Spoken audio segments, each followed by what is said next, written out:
Hello friends, welcome back. In this video, I'm going to talk about microservices, and by end of this video, you would be able to explain microservices by yourself. All right. So that being said, let's begin the video. Now, before we talk about microservices, we need to understand something called monolithic architecture. So this is the current style that we follow, and most of the companies are still following the same style. So in monolithic architecture, what happens is that you have one big war file or EAR file, and this particular war file or EAR file has got all the modules of your application.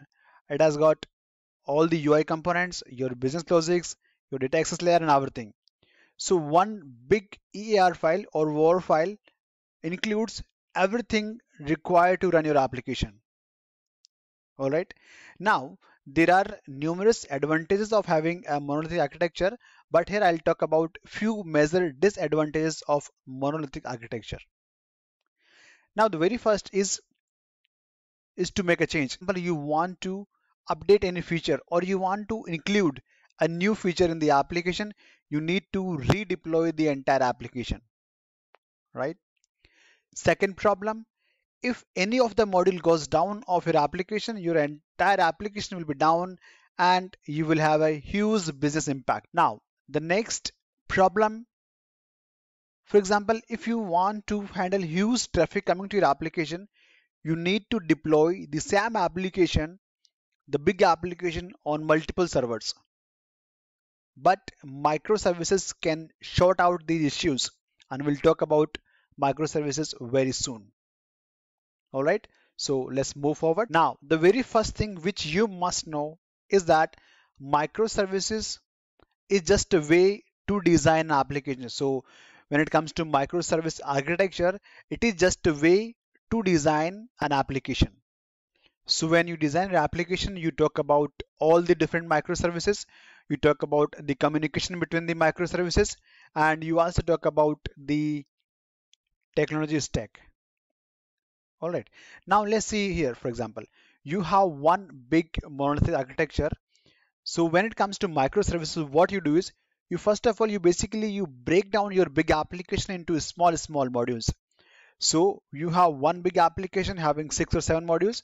You break down your application into small modules, and each module of your big application becomes a microservice, right?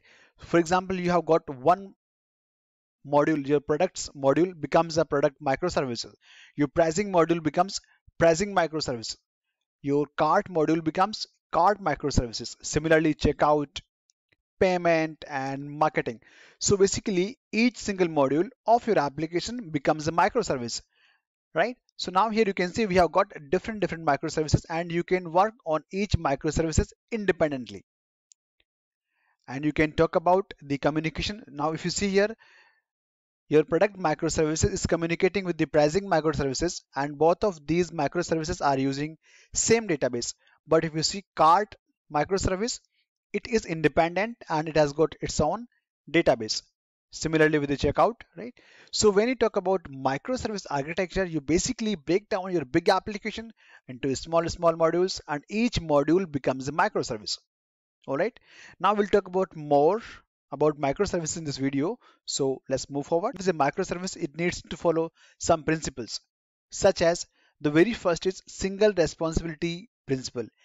It means each microservice can do one task at a time. So one microservice is responsible for one task, right?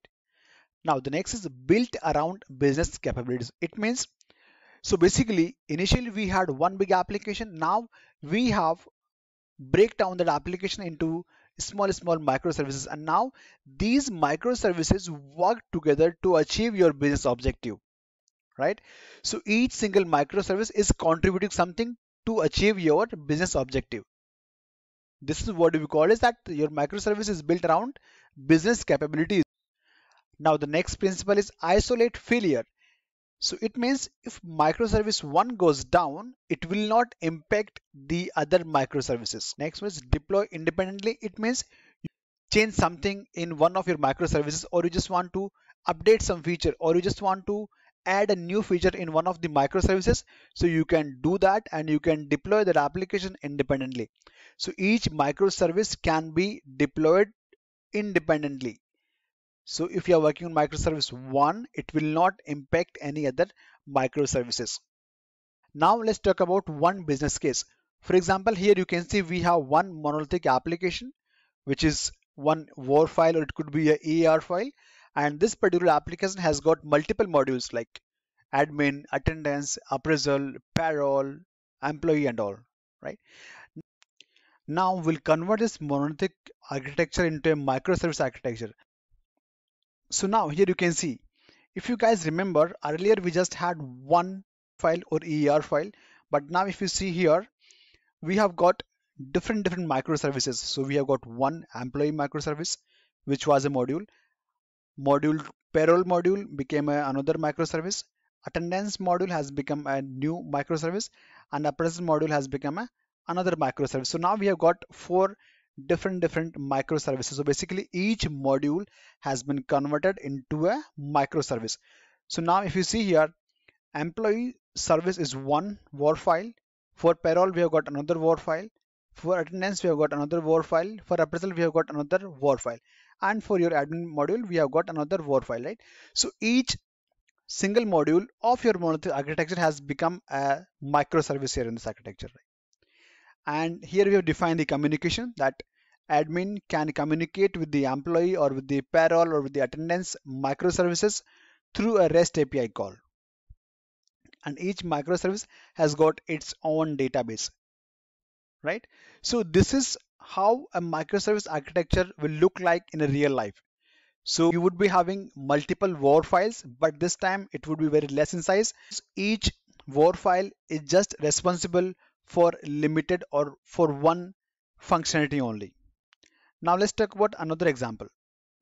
So here you can think of, this is one my shopping application, and I've got 6 modules here: product discovery, basket, payment, pricing, checkout, and marketing pages.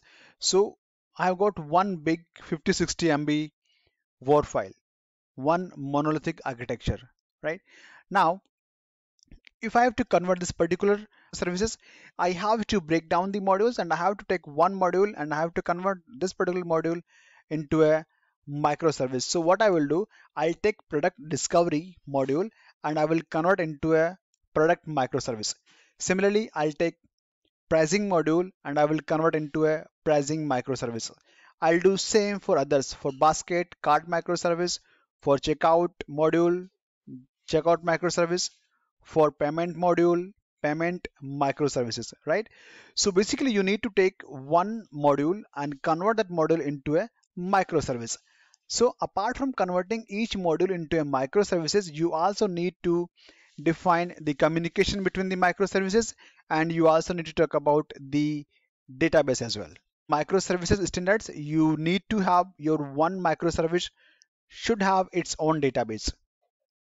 But yes, you can allow multiple microservices to communicate with each other and can have access to the same database depending on your business requirement. All right, so that's it for this video, guys. Thank you for watching.